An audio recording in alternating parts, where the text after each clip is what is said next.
Entonces vamos comenzando, chicos.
Muy bien, chicos. Entonces, hoy día vamos a ver farmacoterapia endocrinológica, específicamente sobre la diabetes. Vamos a hablar sobre cómo se maneja la diabetes y también vamos a ver un poco de las crisis hiperglicémicas, específicamente la cetoacidosis diabética, ¿no? El manejo farmacológico.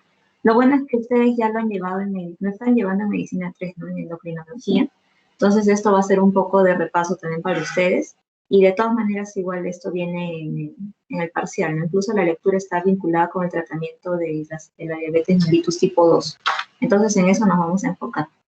Bueno, para recordar que la diabetes se define como un gran síndrome, ¿no? Es un síndrome hiperglicémico crónico que se asocia a largo plazo con daño, con disfunción y con falla en diversos órganos, ¿no? Ya sea el sistema nervioso, también el ojo a nivel renal. Entonces es una afectación multiorgánica. Para recordar también que se clasifica. Existen hasta 4 clasificaciones de la diabetes. Ya conocemos la diabetes tipo 1, que es que se caracteriza porque hay deficiencia de insulina debido a una destrucción de las células beta, pero esta es una destrucción autoinmune. La diabetes tipo 2, que es debido a una pérdida progresiva de la secreción insulínica por parte de la célula tipo beta del páncreas, y poco a poco se va generando resistencia a la insulina. También tenemos a la diabetes mellitus gestacional, que es una diabetes que se diagnostica durante el periodo de embarazo entre el segundo o tercer trimestre, ¿no? Y se caracteriza porque previamente no ha habido diabetes. Entonces es una diabetes netamente producto de la gestación.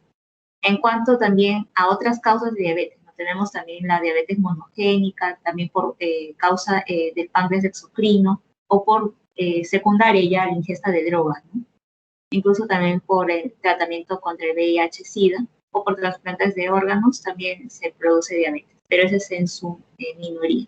En cuanto a la epidemiología, nosotros nos vamos a enfocar principalmente en la diabetes tipo 2 porque es la más frecuente y a nivel nacional su prevalencia ha ido en aumento, ¿no? Incluso se habla de este estudio, uno de los más importantes que se han realizado a nivel nacional, que es el Perú-DIAP, realizado en el año 2010, donde se encontró que la prevalencia de diabetes era del 7%. Y sin contar que también había una alta tasa de prediabetes, ¿no? Glucosa en ayunas alterada. Entonces, esto es una enfermedad que a largo plazo vamos a seguir viendo, entonces por lo tanto tenemos que saberla cómo manejar y principalmente cómo diagnosticar. Entonces, para diagnosticarlo tenemos ciertos parámetros, ¿no? ¿En quiénes primero vamos a evaluar? quiénes son aquellas personas que deben pasar por este tamizaje de diabetes, que no tengan síntomas, principalmente aquellos que tengan un familiar de primer grado que tenga diabetes, también producto de la raza o de la etnia, ¿no? Es más común en los americanos, en los afroamericanos, en los latinos, y por eso en nuestro medio tenemos que también tamizarlo, en aquellos que tengan un historial de enfermedad cardiovascular o hipertensión también, las personas que tengan dislipidemia, ¿no? Colesterol bajo o triglicéridos altos, en las mujeres que tengan síndrome de ovario poliquístico, en aquellos que no hacen actividad física o que tengan alguna condición que se asocia con la resistencia a la insulina, ¿no? Principalmente obesos severos o que tengan acantosis nigricans. En estas personas tenemos que tamizarlo. Y también en aquellas personas que ya tengan prediabetes, en las mujeres que hayan sido diagnosticadas con diabetes gestacional, ¿no? Se les debe evaluar por lo menos 3 años luego de haber sufrido este periodo de diabetes gestacional, ¿no? También en aquellos que hayan cumplido ya 45 años y aquellos que se les deba repetir por lo menos 3 años, en un periodo de intervalo de 3 años, desde que se ha diagnosticado, o sea, desde que se ha encontrado que sus niveles de glucosa son normales.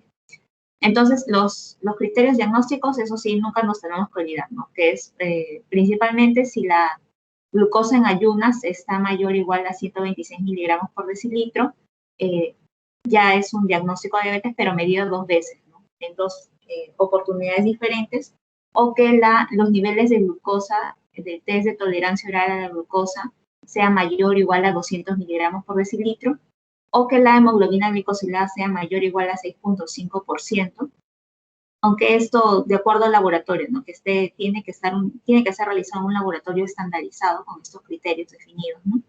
En nuestro medio no se realiza esto porque solamente hay un laboratorio que esté estandarizado. Y también en aquellas personas ya que tengan síntomas, que presenten los síntomas clásicos de diabetes, y es suficiente con que con una sola muestra de glucosa al azar y que se obtenga un valor mayor o igual a 200, ya es diagnóstico de diabetes, ¿no? O que hayan presentado la crisis hiperglicémica, ya se le diagnostica con diabetes. Entonces, eso es para recordar nomás cuáles son los criterios diagnósticos. Y antes de pasar a revisar cuál es el tratamiento, en qué consiste el tratamiento, vamos a recordar de manera breve acerca de los antidiabéticos y también las terapias no insulínicas, y posteriormente vamos a ver la terapia insulínica. Entonces, primero vamos a comenzar con las sulfonilurias. Esta tablita es sacada de la guía de la ADA 2020. Entonces, es una buena tabla para resumir lo que vamos a hablar. Entonces, acá lo primero que nos vamos a fijar es en si produce hipoglicemia y si hay cambios en el peso. Eso es lo que nos queremos fijar en primer lugar. Entonces, en cuanto a las sulfonilurias, se indican para pacientes que tengan todavía reserva pancreática, ¿no? Porque sabemos que a la larga, en el caso de la diabetes mellitus tipo 2, va a generar, por así decirlo, un agotamiento de las células beta, entonces va a llegar un momento en el que ya no va a producir ni siquiera insulina. Pero mientras se esté produciendo, mientras no se llegue a esa fase, ahí podemos aprovecharnos del uso de las sulfonilurias, ¿no? Que son unos secretagogos de insulina, ya que van a estimular a que la célula beta del páncreas produzca más insulina a través de la interacción con un canal de potasio que es sensible a la ATP, que se encuentra en la superficie de la célula beta. Entonces, esas son las sulfonilurias. Y los que vamos a usar son los de segunda generación. Ahí tenemos a la glibenclamida como gran representante de eso, ¿no? Y la desventaja de las sulfonilurias, que como son secretagogos, van a estimular a la secreción de insulina. Entonces, la insulina uno de sus efectos es producir hipoglicemia, ¿no? Disminuir la glucosa. Entonces, su principal efecto adverso va a ser de que va a producir hipoglicemia. Entonces, sí produce hipoglicemia y genera ganancia de peso. Esos son los dos cosas que nos tenemos que acordar de las sulfonilurias, ¿no? Que produce hipoglicemia y que genera ganancia de peso. Entonces, lo que acá tenemos que acordarnos es que lo bueno es que es de bajo costo, entonces eso ya es bastante bueno en estos casos y que no afecta a nivel cardiovascular, es neutral a nivel cardiovascular. Y sin embargo, en cuanto a la afectación a nivel renal, no se recomienda la gliburida ni la glipizida, porque estos pueden producir a la larga hipoglicemia, ¿no? En cuanto a los cuidados que uno debe tener, es que esto aumenta el riesgo de mortalidad cardiovascular cuando se ha estudiado con las sulfonilurias de primera generación, sobre todo, ¿no? Pero en general son benéficos, sin embargo, hay que tener mucho cuidado cuando vamos a tratarlo principalmente en personas adultas mayores, ¿no? Por el riesgo de hipoglicemia y también por la ganancia de peso. Entonces vamos a ver de que existen otros fármacos que no van a producir ganancia de peso, entonces son mejores. Sin embargo, la ventaja de esta es que es de bajo costo. Vamos a ver más adelante cuál es la desventaja de los otros. Entonces, eso es uno de los grupos farmacológicos. El siguiente son las biguanidas, que es la más conocida, ¿no? Acá tenemos como principal representante a la metformina, que la ventaja va a ser que no produce hipoglicemia y que en cuanto a la ganancia de peso es neutral e incluso se ha demostrado de que potencialmente puede disminuir moderadamente de peso, ¿no? A diferencia de las sulfonilurias, que ya habíamos visto que genera ganancia de peso. A nivel cardiovascular tiene cierto efecto benéfico y es de bajo costo, eso es lo bueno, ¿no? Lo que sí tenemos que tener cuidado con las biguanidas, con la metformina principalmente, es que produce a nivel renal, está contraindicado en personas que tengan insuficiencia renal crónica con una tasa de filtración glomerular menor a 30 mililitros por minuto por superficie corporal, ¿no? ¿Por qué? Porque va a producir el riesgo de acidosis láctica. Si bien es cierto, esto no es frecuente porque cuando se presentan con estas tasas de filtración glomerular, o no se usa o se dosa de acuerdo a la tasa de filtración glomerular, se pudiera presentar acidosis láctica, ¿no? Y eso lo que sí tienen que acordarse es que la principal molestia que va a generar la metformina es a nivel gastrointestinal, ¿no? Ya sea con diarreas o con náuseas, y que es un potencial en disminuir los niveles de vitamina B12, ¿no? Entonces genera déficit de vitamina B2 y con todas las consecuencias que tiene, ¿no? Con las parestesias principalmente, que son molestosas para las pacientes que tienen diabetes. Pero en cuanto a su mecanismo de acción de las metforminas, de las biguanidas, es que van a disminuir la resistencia a la insulina, pero a nivel hepático, ¿no? Entonces van a favorecer a que se pueda captar de manera periférica la insulina y va a reducir la absorción intestinal también de glucosa. Entonces, esos son sus efectos benéficos en cuanto a las biguanidas, que son las más usadas. Lo otro que vamos a ver son las tiazolidinedionas, que acá como principal representante tenemos a las pioglitazonas, que son las que terminan en glitazona. Y si bien es cierto, no producen hipoglicemia, esa es una de las ventajas que tiene, no producir hipoglicemia, sí genera ganancia de peso. Y esto principalmente porque genera retención de fluidos. Por lo tanto, si sabemos que va a generar retención de fluidos, no se recomienda en aquellas personas que tengan daño renal, ¿no? Si bien es cierto, no amerita que se ajuste a nivel de la tasa de filtración glomerular, sí puede generar retención de fluidos, ¿no? Entonces eso no favorecería a aquellas personas que tengan esta afectación renal. Y además, como va a generar retención de fluidos, también produce edema y puede producir falla cardíaca. Entonces, si produce falla cardíaca debido a la retención de fluidos, va a estar contraindicada en aquellas personas que tengan insuficiencia cardíaca congestiva, ¿no? Principalmente acá la pioglitazona y la rosiglitazona. Además de que produce el riesgo de fracturas óseas, ¿no? Entonces, en aquellas mujeres que sean posmenopáusicas, que sabemos que están más y que tengan osteoporosis o algún tipo de riesgo para osteoporosis, no le recomendaríamos la tiazolidinedionas porque van a generar o aumentan el riesgo de fractura, ¿no? También se ha demostrado de que en el caso de la pioglitazona aumenta el riesgo de cáncer de vejiga. Entonces, también está contraindicada en aquellas personas que tengan cáncer de vejiga ya diagnosticada o que presenten hematuria microscópica.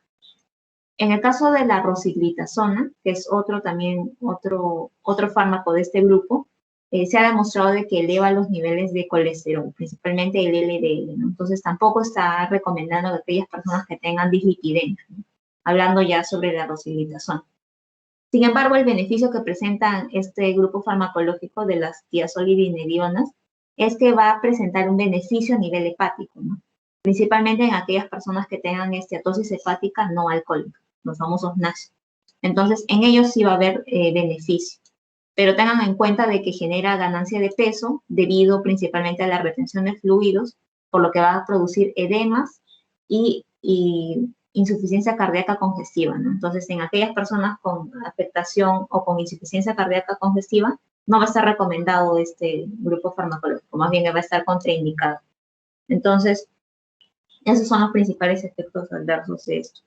También tenemos otros 3 grupos que son más modernos. Sin embargo, la principal desventaja que van a tener estos es el precio, ¿no? Esto, justamente los 3 grupos farmacológicos nuevos, los nuevos antidiabéticos, son de alto costo. Pero igual vamos a hablar sobre ellos porque han demostrado buenos efectos, principalmente a nivel cardiovascular. Entonces vamos a comenzar con los inhibidores de la dipeptidasa 4, que el dipeptidasa 4 es una enzima que se va a encargar de degradar a esta hormona, el GLP-1. Pero entonces, si se degrada esto, que el GLP-1 en realidad se va a encargar de estimular el glucagón para que así no haya la resistencia insulínica, al inhibir al inhibidor de esta hormona, entonces ya no habría quien destruya el GLP-1. Entonces, por eso es que se prefiere este grupo farmacológico también, que ahí está por las que terminan en gliptina, ¿no? La sitagliptina, la saxagliptina y la vildagliptina. Entonces, el principal beneficio es que, si bien es cierto, son neutrales a nivel de ganancia de peso, la ventaja es que no producen hipoglicemia, a diferencia de las sulfonilureas, que sí producen hipoglicemia. También, en cuanto a los beneficios, es que uno de los fármacos, principalmente la linagliptina, no necesita ajuste renal. Entonces, es ventajoso en aquellas personas que tengan insuficiencia renal crónica. Si bien es cierto, hay que tener cuidado con aquellas personas que tengan riesgo de pancreatitis aguda o dolor articular, ha demostrado ventaja en todo lo demás. Sin embargo, el precio es lo que un poco hace de que su uso sea más reducido, ¿no? Y sí hay que tener cuidado con la saxagliptina en aquellas personas con insuficiencia cardíaca. El siguiente grupo farmacológico son los agonistas de los GLP-1. Como había estado mencionando, el GLP-1 va a encargarse de inhibir la secreción de glucagón. Entonces, eso va a generar que se lentezca el vaciado gástrico y va a generar mayor saciedad incluso. Y por eso, principalmente por esa saciedad que va a producir, va a generar de que haya pérdida de peso. Entonces, esta es la principal ventaja de este grupo farmacológico, la pérdida de peso. Y también que no produce hipoglicemia. Entonces, incluso se ha demostrado que puede disminuir los niveles de la hemoglobina glicosilada, ¿no? La desventaja es el precio alto que tiene. Y en cuanto al ajuste renal, bueno, sí hay que tener cuidado con aquellas personas que tienen insuficiencia renal crónica o aquellas que tengan o que tienen un potencial riesgo para presentar insuficiencia renal aguda, ¿no? Pero la principal contraindicación de los agonistas del GLP-1 es el riesgo de tumores tiroideos, ¿no? A nivel de las células T, principalmente ese es el principal riesgo que tiene este grupo farmacológico, ¿no? Ya sea con la liraglutida, con la dulaglutida, y con todos estos grupos farmacológicos es el riesgo de cáncer de tiroides. Aunque también tiene efectos adversos a nivel gastrointestinal que son comunes, ¿no? Las náuseas, los vómitos, las diarreas y también reacciones en el sitio de la inyección. Aún está en estudio si es que puede ser un potencial riesgo para el páncreas, para la pancreatitis aguda, ¿no? Al igual que los inhibidores de la DPP-4. En cuanto a este grupo farmacológico, que es uno de los nuevos, ¿no? Que es son los inhibidores de la SGLT2. Ahí tenemos como principal representante a la empaglifosina. Principalmente vamos a recordar de que estos receptores, los SGLT2, se encuentran en el túbulo proximal, ¿no? Entonces, si bloqueamos a estos receptores, que en realidad lo normal es que en el túbulo proximal se encarguen de reabsorber la glucosa y lo regresan a nivel sanguíneo. Entonces, si bloqueamos a estos receptores, ya no va a haber quien reabsorba la glucosa que se está yendo en la orina. Entonces, se permite de que exista una glucosura. Entonces, acuérdense de que al inhibir los receptores del SGLT2, va a favorecer la glucosuria, que la glucosa, el exceso de glucosa que haya se vaya por la orina. Y además, esto ha demostrado de que existe mejoría a nivel de la hemoglobina glicosilada, ¿no? Y también favorece a la pérdida de peso y disminuye también la presión arterial. Entonces, ¿favorece a la pérdida de peso? Sí. No hay riesgo de hipoglicemia porque la glucosa se está yendo por la orina y no es a grandes cantidades, pero para casos que ya tengan, ya sean, que ameritan una terapia combinada, ha demostrado beneficios, ¿no? Y también el principal beneficio que presenta este grupo farmacológico es a nivel cardiovascular, porque estaba mencionando de que produce beneficios en cuanto a la presión arterial, ¿no? Entonces, a nivel vascular, hay beneficios principalmente con la empagliflozina y con la canagliflozina. A nivel de la insuficiencia cardíaca, en personas con insuficiencia cardíaca también hay beneficios, con los mismos fármacos adicionados con la dapagliflozina. Lo malo es que el costo es alto. A nivel renal también se ha demostrado que existe beneficio en aquellas personas que tengan enfermedad renal crónica, ¿no? Ya sea con la canagliflozina o con la empagliflozina. Entonces, hasta ahorita estamos viendo que la empagliflozina y la canagliflozina tienen beneficios a nivel cardiovascular, a nivel renal, pero hay que tener en cuenta de que, si bien es cierto, producto debido a la glucosuria que se produce, esto favorece a que exista mayor riesgo de infecciones geniturinarias, ¿no? Sobre todo en las mujeres. Entonces, ese es el principal efecto adverso que tiene este grupo farmacológico, ¿no? Las infecciones geniturinarias. Y también como produce disminución de la presión arterial, existe una depresión del volumen, por lo que hay un mayor riesgo de presentar hipotensión, ¿no? En cuanto a los estudios, principalmente con la canagliflozina, se ha demostrado que hay más riesgo de amputación. Así se ha encontrado en los estudios, por eso es que está esto incluido acá, ¿no? Y también aumenta el riesgo de fracturas.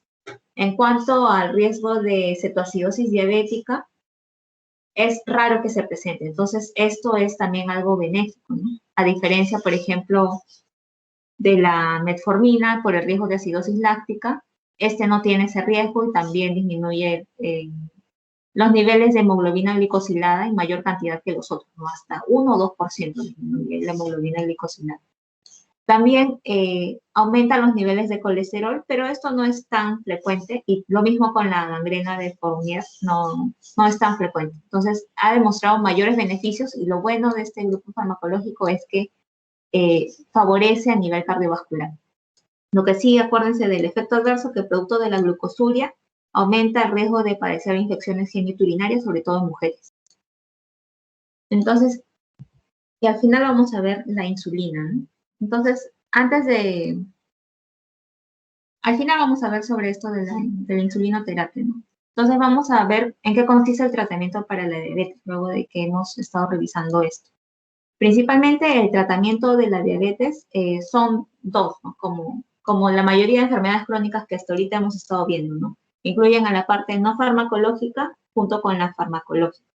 Dentro de la no farmacológica, que en realidad, si bien es cierto en este caso, en la diabetes, a diferencia de la hipertensión, acá sí se inicia con el tratamiento no farmacológico adicionado a la metformina, que es el antidiabético oral de primera línea, ¿no? No es el único, no es, a diferencia de diabetes que en las guías de hipertensión que en la guía recomendaban de que se inicie primero con el tratamiento no farmacológico, si no presentaba factores de riesgo, después de 3 meses se le evaluaba y si no había mejorado, recién ahí se le daba el fármaco. En este caso no es así. En este caso es no farmacológico con farmacológico a la vez. Entonces los dos se complementan.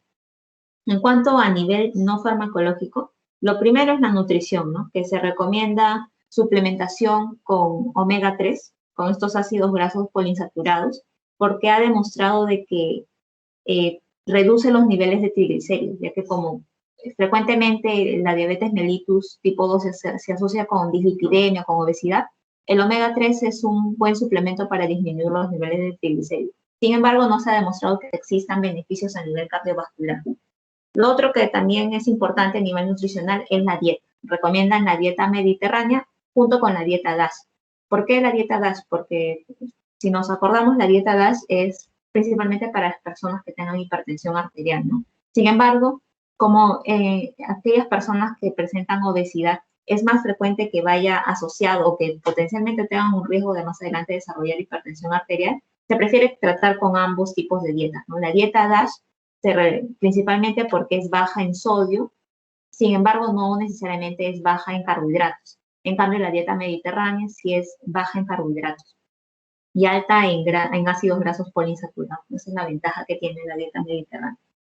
Lo otro también es los productos light. Eso sí es importante porque si bien es cierto, tienen beneficios, sobre todo los beneficios se van a notar cuando estos sustituyen a los alimentos, más no cuando se adicionan a los alimentos, al hábito alimenticio que se presenta.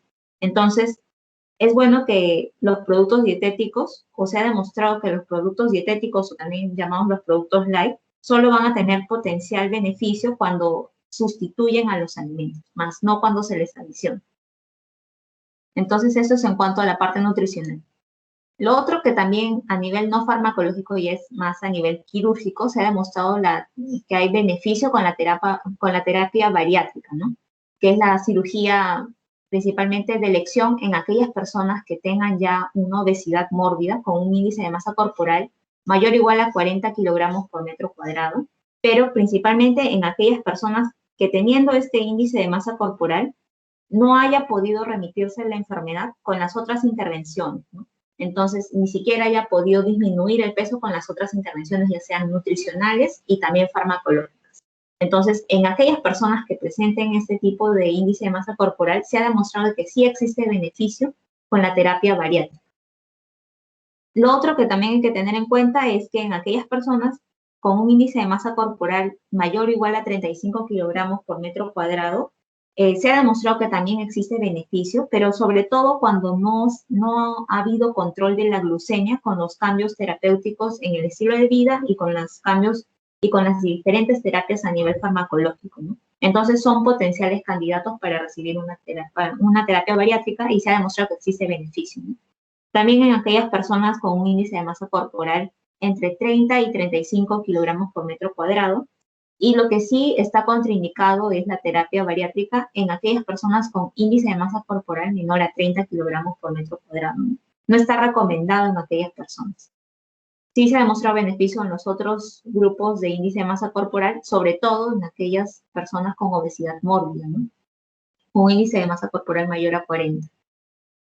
Y lo otro también que tenemos que acordarnos es ya la parte farmacológica.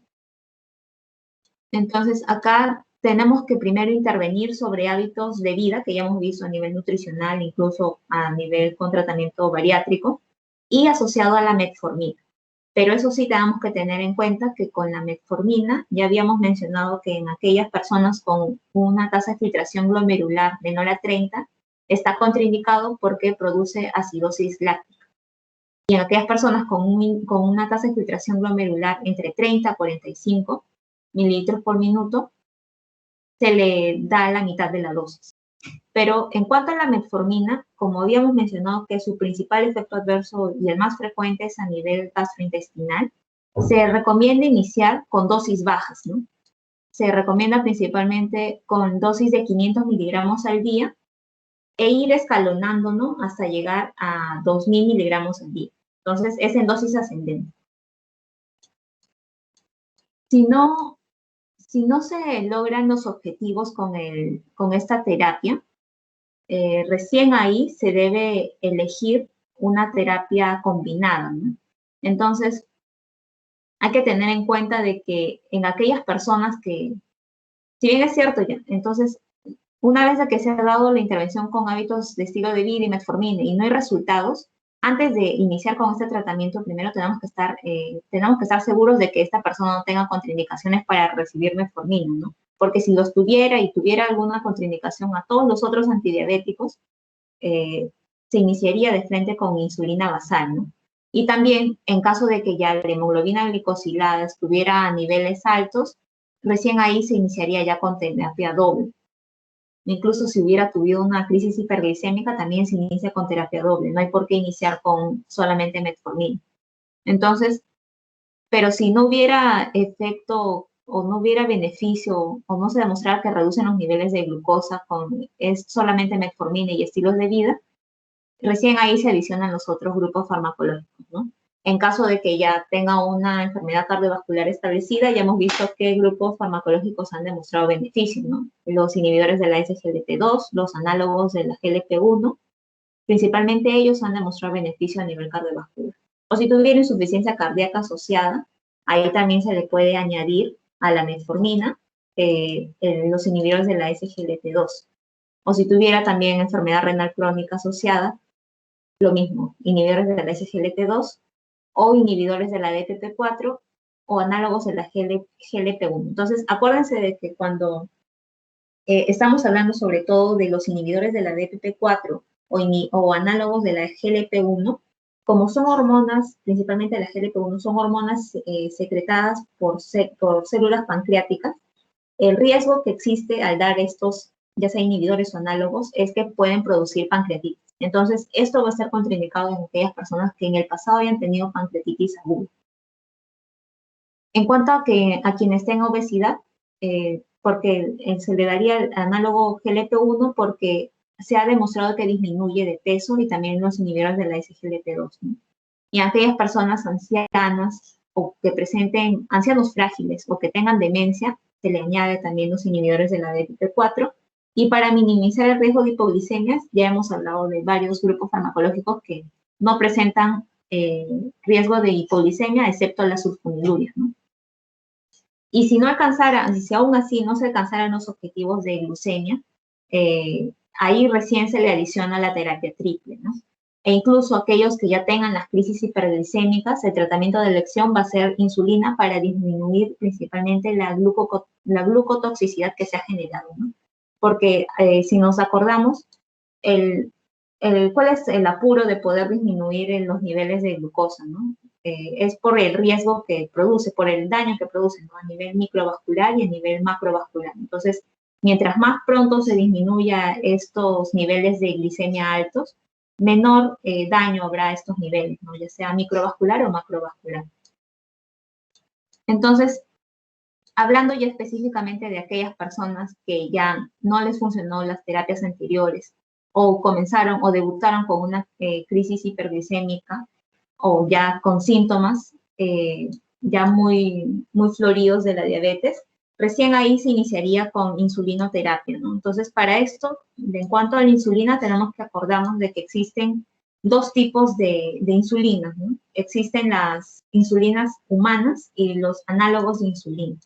Entonces, lo que tenemos que acordarnos de acá es que en cuanto a las insulinas humanas, se van a caracterizar porque van a tratar de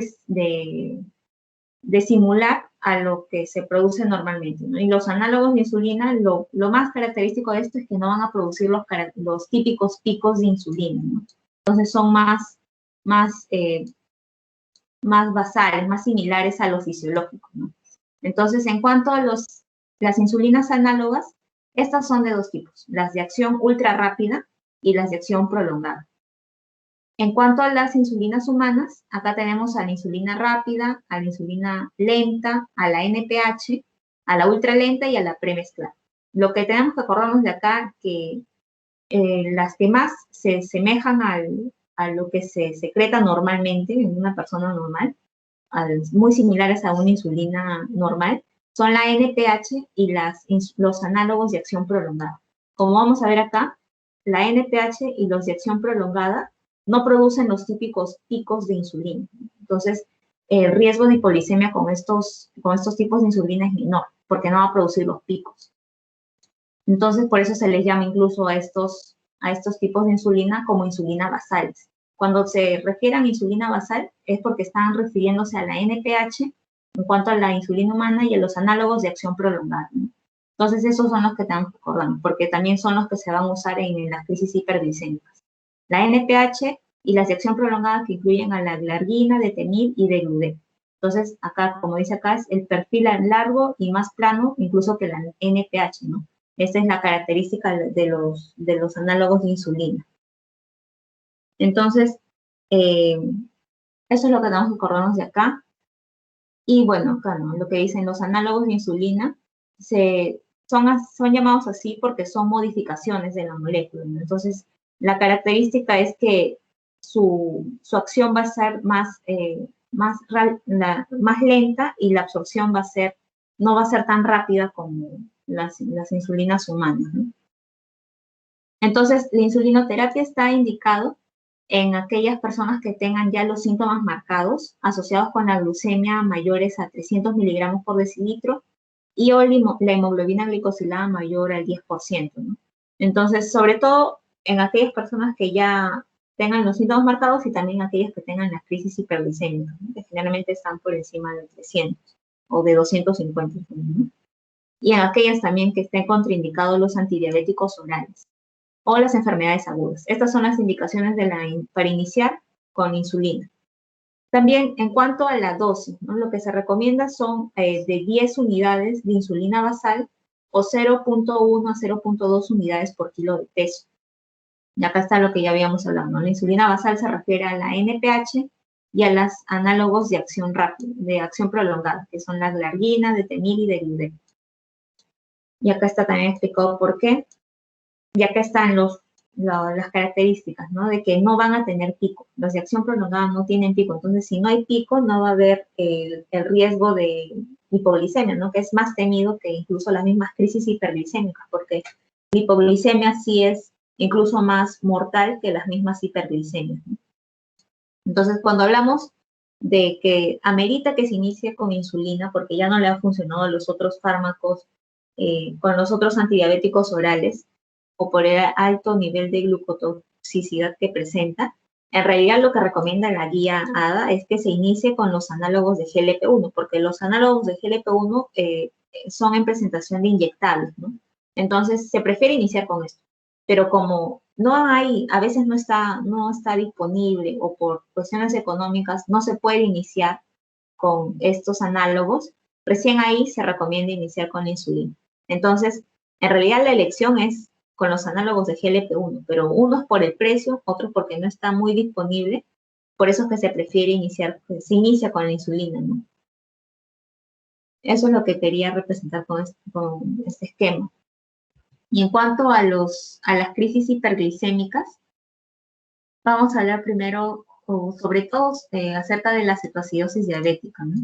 Que bioquímicamente se va a definir como una glicemia mayor a 250 miligramos por decilitro, asociado esto a la presencia de cuerpos cetónicos, ya sea en sangre o en orina, y la acidosis metabólica con el anión elevado, ¿no? También con el bicarbonato plasmático disminuido. Entonces, estos factores tienen que estar presentes para llamarlo una cetoacidosis diabética, además de los síntomas con los que se presentan, ¿no? Los desencadenantes más usuales para que se presente la cetoacidosis diabética, en primer lugar, suele ser esto el debut de aquellas personas con diabetes mellitus tipo 1, ¿no?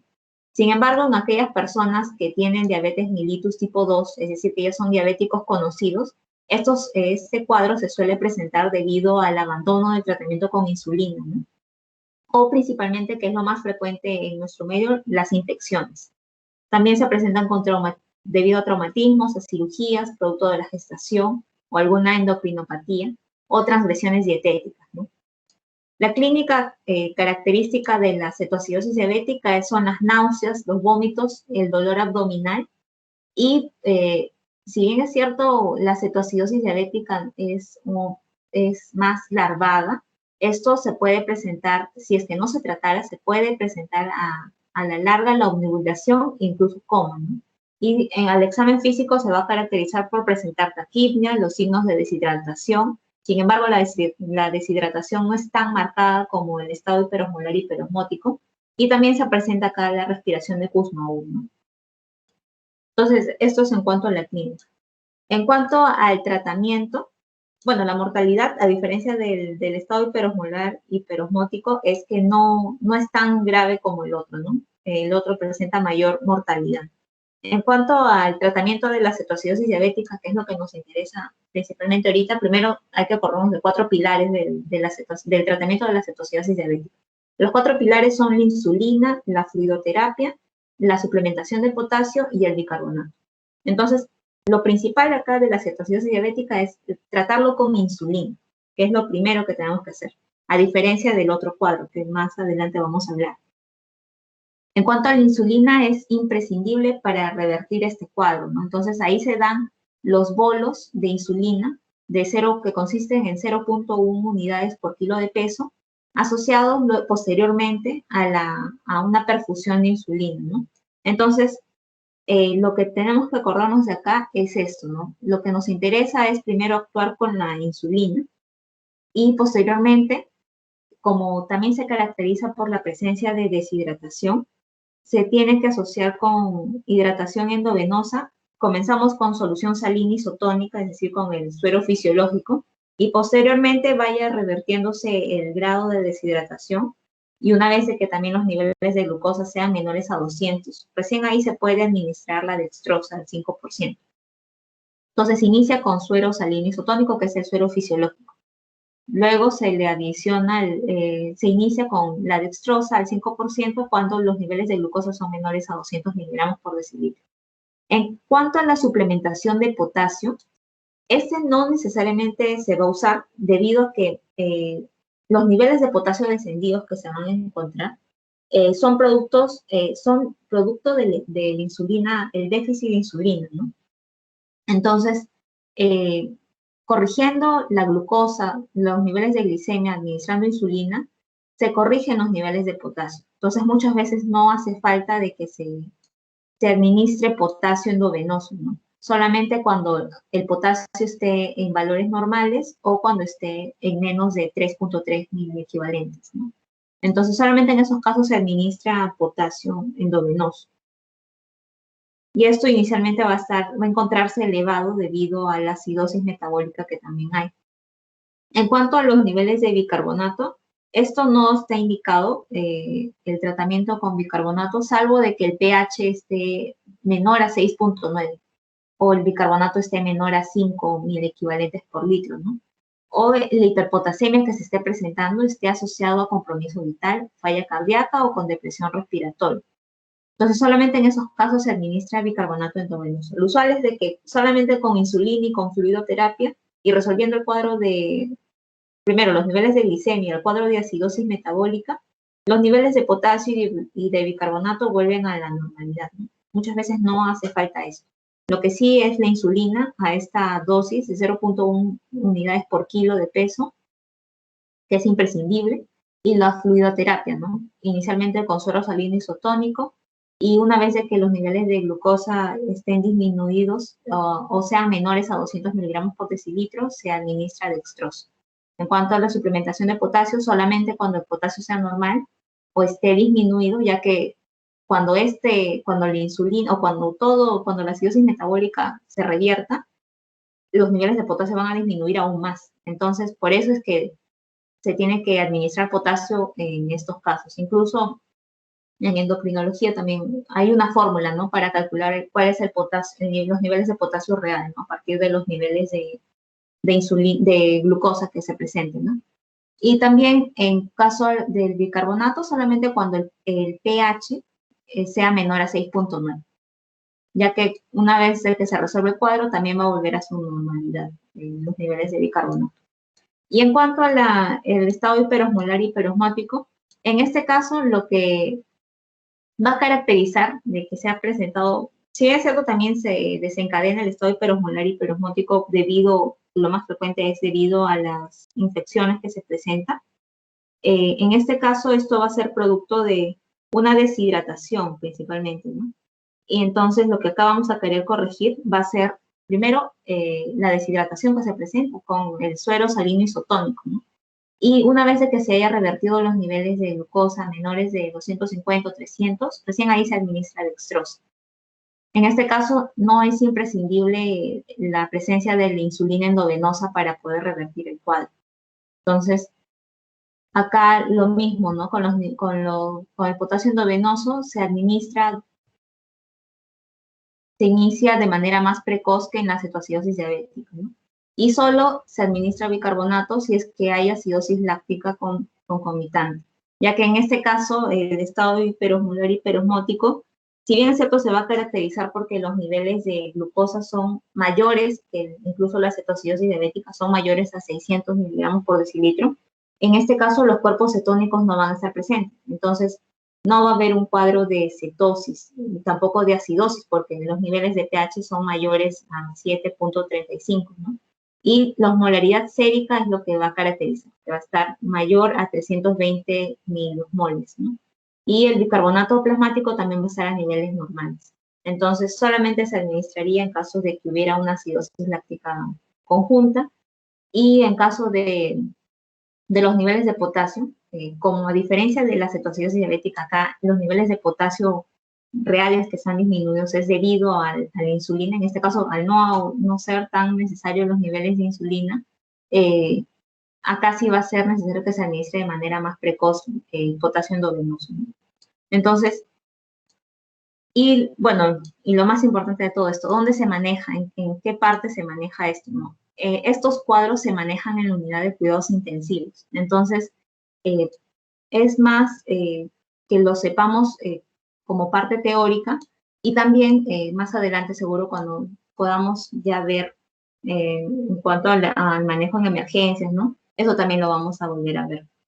Entonces, acuérdense de esto en cuanto a la acidosis diabética, de la cetoacidosis diabética y que la evolución se controla principalmente midiendo ya los niveles de glicemia, los niveles de pH, los niveles de bicarbonato, los niveles de anion gap también que se tienen que corregir en caso de la cetoacidosis diabética y los iones, ¿no?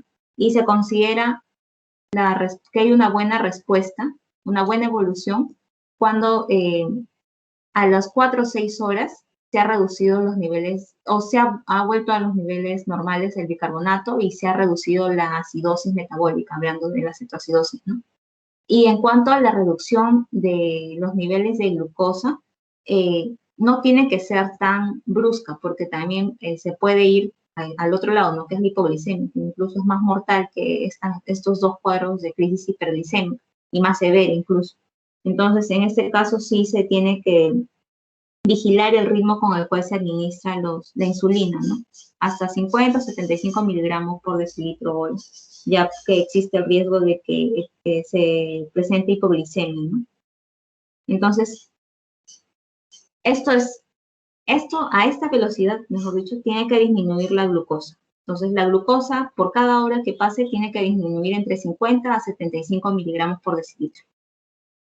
Siempre se tiene que vigilar eso por el riesgo que ya les mencioné, ¿no? Entonces, esto es en cuanto a lo que vamos a revisar el día de hoy. Es corto, ¿no? Lo bueno es que la clase ha sido corta porque sí entiendo que también tienen que hacer otras cosas, ¿no? Entonces, ahorita voy a proyectarles el pasito. No sé si tienen alguna pregunta, ¿no? Perdón.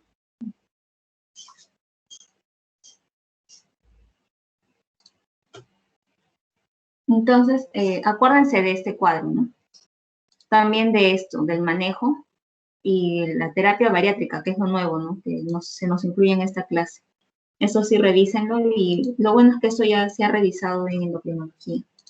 Entonces, ahorita voy a pasar a proyectarles el pasito. Frine, una consulta. Cuando dijiste pancreatitis, ¿aquí no se le da? No se dan los inhibidores de la DPP4 y los agonistas de la GLP1 en aquellos que tengan riesgo de pancreatitis aguda o que hayan tenido en el pasado pancreatitis aguda. Ya, gracias. Entonces, ahí les estoy poniendo el pasito. En 10 minutos revisamos las preguntas.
Muy bien, chicos, entonces vamos a ver las preguntas.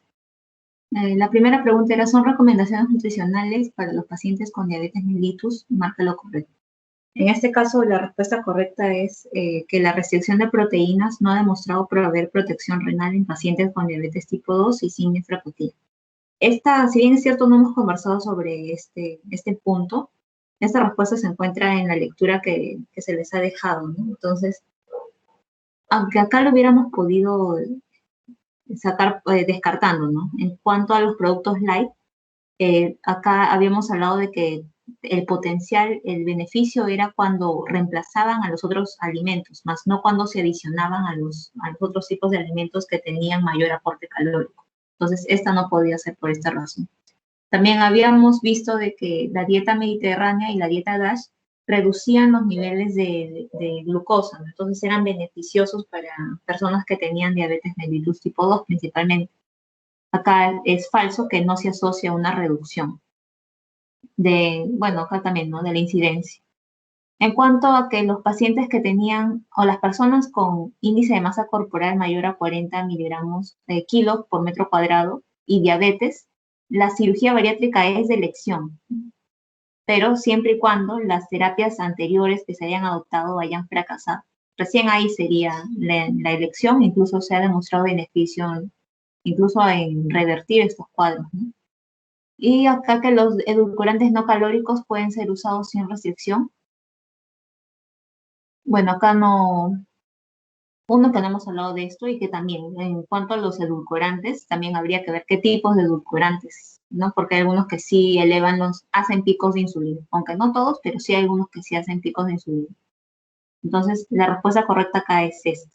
Esto lo van a encontrar en su lectura. Sí hay una parte de nutrición en la que hablan y recomiendan esto, ¿no? De que la proteína, más bien muchos lo restringirían, ¿no? En este caso no, porque no, lo beneficioso de las proteínas es que no hacen el pico de insulina que sí hacen los carbohidratos, ¿no?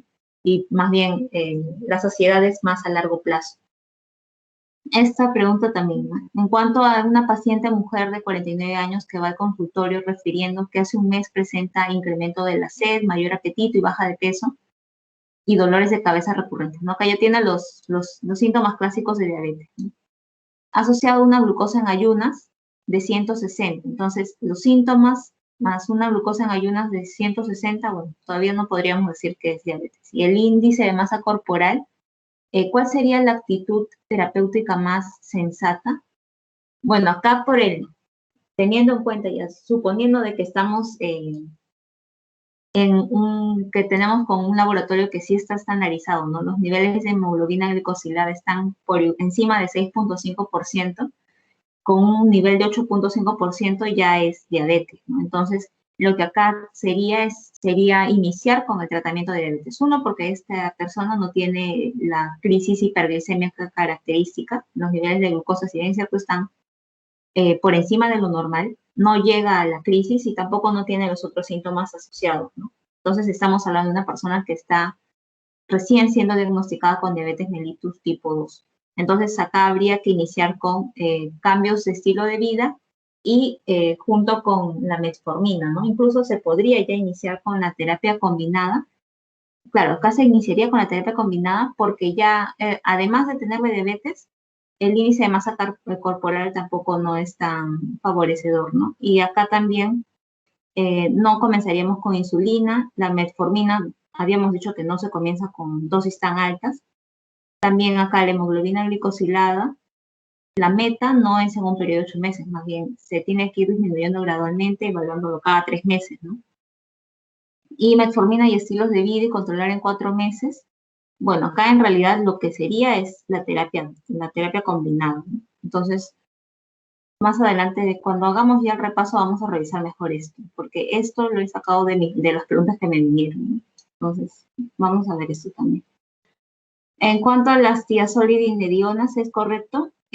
Habíamos visto de que esto produce edemas, por eso es que genera ganancia de peso y fractura en mujeres, principalmente por la osteoporosis, que es más usual en las mujeres, ¿no?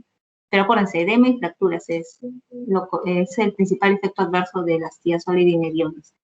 Y en cuanto al pilar básico en el tratamiento de la cetoacidosis diabética, acá ya habíamos hablado, que es la insulina hasta que se corrija la acidosis metabólica asociado con suero fisiológico y luego se cambia a dextrosa al 5%. Luego es opcional, de acuerdo a los niveles de potasio que se encuentran en sangre, si están normales o disminuidos, recién ahí adicionar potasio endovenoso y bicarbonato solamente cuando el pH esté menor a 6.9 o cuando ya haya hipercalemia grave o el pH esté menor a 7, pero con alteraciones en la contractilidad cardíaca. Entonces, acuérdense de este pilar básico de la cetoacidosis diabética. En cuanto al uso de los inhibidores de la SGLT2, el principal efecto adverso ya habíamos visto, ¿no? Que es las infecciones vaginales, sobre todo en mujeres, las infecciones genitourinarias, ¿no? Y más usuales que sean en mujeres. Lo otro sí era ya, el déficit de vitamina B12 es más para la metformina, era hemifractura en mujeres, ya lo hemos visto, ¿no? Son las tiazolidinedionas.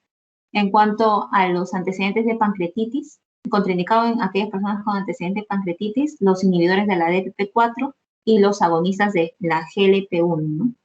Y el riesgo de hipoglicemia es más con las sulfonilurias y con la insulina, no tanto con los inhibidores de la SGLT2. Más bien, el beneficio que tienen estos inhibidores es que no producen hipoglicemia, ¿no? A diferencia de los otros fármacos, que son más usados. Y lo bueno es que, si bien es cierto, tienen un alto costo, actualmente se ha incluido en el MINSA también se está dando, ¿no? Principalmente la empaglifosina. Entonces, esto ya es un beneficio, principalmente en aquellas personas con patologías cardiovasculares, ¿no?